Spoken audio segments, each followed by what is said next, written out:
Okay, so starting off today's show, we will do the same thing we start off every Monday edition here on the Zach Kroll Sports Podcast with, and that is with my top 10 main takeaways from the past week of college basketball action. So without further ado, boys, hit the music. Here we go.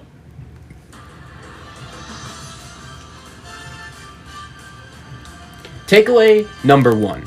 I have been someone that has been super critical of the Duke Blue Devils and their season so far. They have looked just very confused. They've lacked chemistry on offense. And it wasn't until recently I watched Duke in a basketball game this season where I said, wow, that's actually a good basketball team. And I do actually think that Duke may have started to turn a little bit of a corner here with their past two victories over Georgia Tech and Clemson. And the Georgia Tech game was a back-and-forth game. They found a way to win at the end. The Clemson game, they dominated throughout. And even their games before that, they were close against Louisville, close against Pitt.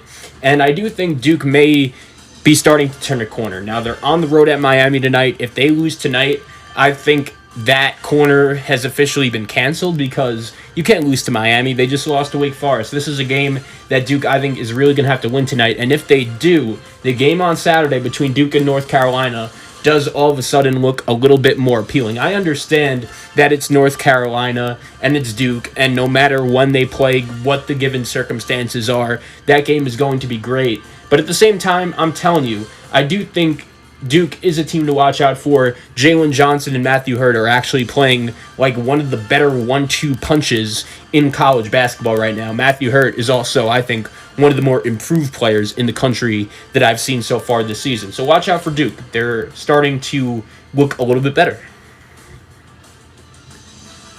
Takeaway number two. A Duke and Coach K disciple that is not turning it around. As a matter of fact, his team is going in the opposite direction. That is Steve Wojciechowski at Marquette. And his Golden Eagles lost a game at home to St. John's. And when you're a team like Marquette that's in the Big East, coming off a bad or, close but bad loss to Providence. By bad, I mean it was a close loss. It was an overtime. You easily could have had that game. And the Golden Eagles just do not look like a very good basketball team to me right now. And it's unfortunate because early on in the season, that wasn't necessarily the case. Marquette had a couple really nice wins to start off their season against Oklahoma State, and the big one against Wisconsin. But really, since that Wisconsin game, nothing has gone right, and playing in a tough and scrappy league like the Big East, Marquette has really not been able to put together a resume besides that Wisconsin win that would be able to put them in the NCAA tournament, which is a big problem because if you're Steve Wojciechowski, you are now at year number 7 at Marquette, and you still have not won an NCAA tournament game.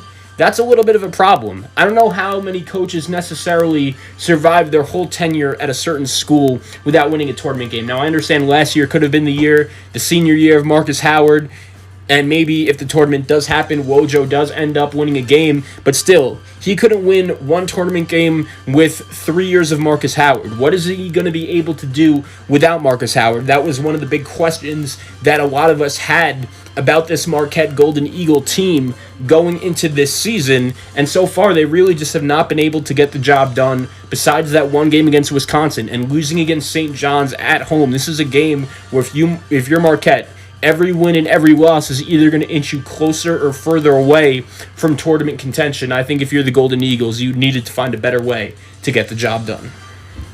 Takeaway number 3.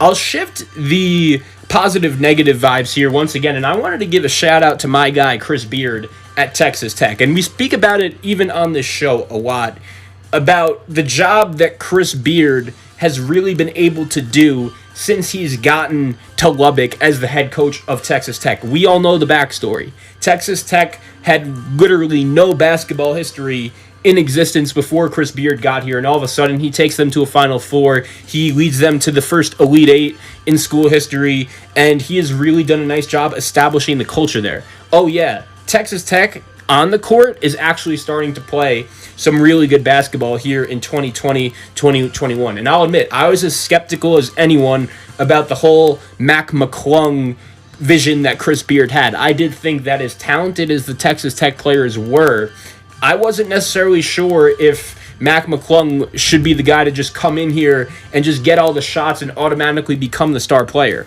Now, it's taken some time, but I really like what I've been able to see from Texas Tech. They didn't play great against LSU the other day in their win, but they were still able to come back in furious fashion. And when you go on the road and beat a team like LSU, you're not going to take any and if or buts. You were able to find a way to win the game. That's all that matters. And I do think that Texas Tech and Chris Beard does deserve a lot of credit for that. The problem is the Big 12 is just such a tough league, so Texas Tech took an earlier loss to Kansas. They took the heartbreaking loss on Big Monday last week against West Virginia. But still, with that being said, Texas Tech has been able to beat Texas on the road. They then beat LSU on the road, and they fell to Baylor, I get it. But Texas Tech, I think you can make the argument, besides Baylor and maybe even Oklahoma playing the best basketball in the Big 12, Tech has a big game with Oklahoma on Monday night, so we'll see how that one goes. Takeaway number 4. I told you as much as anyone in November and December that one of the teams that really caught my eye during the non-conference portion of the college basketball schedule was the Clemson Tigers. I was coming here on this podcast saying that the Clemson Tigers were the best team in the ACC. Well, times have changed. And I'll admit, I was wrong. Clemson has really regressed back to the mean on both sides of the ball, but especially offensively. And I'll admit, they even had a nice win against Louisville last week. They had a big home win against Louisville, and I think that win, along with their win over Alabama, along with their win over Florida State, and along with their win over Purdue, I think that's going to be enough to put them in the NCAA tournament and have them finish as one of the best 2 or 3 seeds in terms of tournament seeding in the ACC. But at the same time, if Clemson wants to make a run, which earlier in the season I thought they could have, they need to turn it around. They need to play better. They need to play better fundamentally. And they have the talent, man. Amir Sims, Clyde Trapp, Alamir Dawes. I like Johnny Newman. They have a kid, PJ Hall, freshman. He's a nice body. Also have a kid, Hunter Tyson, who could really shoot the ball. Bayer is a good transfer. I think Clemson is a team that has the talent to still be one of the better teams in the ACC. The problem is, watching them against Duke the other day, they just didn't look anything like that. And when you look at the Tigers' upcoming schedule, before that Louisville game, they lost 3 in a row to Virginia, Georgia Tech, and Florida State. They come back and beat Louisville, lose to Duke, and then their next 3 games, home against North Carolina. We know how historically Clemson has done against UNC. Host Syracuse and host Georgia Tech. Next 3 games for Clemson at home: North Carolina, Syracuse, and Georgia Tech. If the Tigers are still a top 20 to 15 team, win at least 2, if not 3 of those games. Takeaway number 5. I wanted to talk a little bit about Bob Huggins and the West Virginia Mountaineers because I had my guy Chad on my show on Friday, and we were talking about West Virginia when we were previewing the Big 12 SEC Challenge. And one thing we've noticed about West Virginia over recent weeks has been they've really adjusted their style of play to a more perimeter-oriented team. Now, they do play through their big man, Derek Culver, but I like how Bob Huggins has taken the adjustment of realizing, look, we have a bunch of shooters on this team that can make shots from the perimeter, like Taz Sherman, like Sean McNeil, like Miles McBride, and when you have such a good, dominant big man in Culver who has the ability to pass the ball like he does, I think that could end up being a very good formula for this West Virginia Mountaineer team. Now, the problem was they fell to Florida at home the other day, and Florida's a good team. We're going to get to them in a little bit. I have them in my top 25, but still, if you're West Virginia, that's a game that you want to win. Now, the other thing about the Mountaineers is that when you look at where they stand right now in terms of the Big 12 picture, it's understandable that they're not going to be able to catch Baylor, and as frustrating as that could be, as a Mountaineer fan, Baylor is one of the 2 or 3 best teams in the country right now. It looks like they're closing in on a Big 12 title. But West Virginia has guys that could score. McBride, Sherman, McNeil, Emmett Matthews even. I'm even a fan of this kid, Jalen Bridges. But West Virginia right now, 4-3 in the Big 12. Have Iowa State on the road. That's a game they should win. They then get Kansas at home. Dare I say that should be a game they win. And then they go to Texas Tech and host Oklahoma. That is an interesting turnaround for a West Virginia team that I think could be really good. And I like how Bob Huggins has adjusted to saying, okay, even though Traditionally, we like having a couple big men on the floor. This year, nah, I'm doing what I think is the best way for the team to win, and that is playing a 4-guard set around Culver. We'll stick in the Big 12 with takeaway number 6. And that is Bill Self and the Kansas Jayhawks have some problems. And they're struggling so much right now that if I'm being honest with you guys, I don't necessarily know if they're all that fixable. When I compare this year's version of the Kansas Jayhawks, especially compared to some of their other teams, the talent level is just not there. And I love Marcus Garrett. I think he is probably either one of the best or the best perimeter defensive players in all of college basketball. He's a stud. He's experienced. He's been through the war. But I said this in the preseason, and I'm going to say it again. When he is your number one guy and your number one threat on offense, that is not a winning basketball team. And I think throughout the early portion of the season, Kansas had some guys that were able to take that load off of a guy like Garrett. Ochai Agbaji. You look at David McCormick. You look at Jalen Wilson. That's the one guy that comes to mind. He was balling out for Kansas early. Christian Braun as well. And unfortunately, over the last couple weeks, those guys haven't really been able to score, and Kansas and their ability to win games as a basketball team is really going down with it. Kansas plays in a league as tough as the Big 12. It's not the most shocking thing in the world that something like this is happening. But Kansas has now lost 4 out of their past 5 conference games, which is something in the Big 12, when Bill Self is your coach, that rarely does happen. It's actually 4 of their last 5 actual games, with the loss to Tennessee included in there. But their next 3, home against Kansas State, at West Virginia, home against Oklahoma State. Kansas has to go 2-1 minimum, or else I do think they could be in some major trouble, because right now Kansas is trending towards like a 5 or 6 seed and an early exit in March. Takeaway number 7. I'll give you another team to watch for in terms of teams that I think stock could be rising, and that is Roy Williams and his North Carolina Tar Heels. I have been really impressed with what I have seen from North Carolina here over the last couple weeks. And North Carolina was kind of in a similar boat to Duke. They were kind of in a similar boat to Kentucky and Michigan State as teams that had all of the talent, had the coach, are a blue blood, but you could tell that the COVID-affected offseason has really gotten to them. But however, North Carolina has been able to play some much better basketball here over the last couple weeks, including the current 3-game winning streak that they're on right now, where they've picked up wins against Wake Forest. They picked up a win against NC State. They picked up a win against Pitt, who prior to that game had actually been playing pretty well. And then they also had a nice home win against Syracuse, a road win against Miami, and a home win against Notre Dame.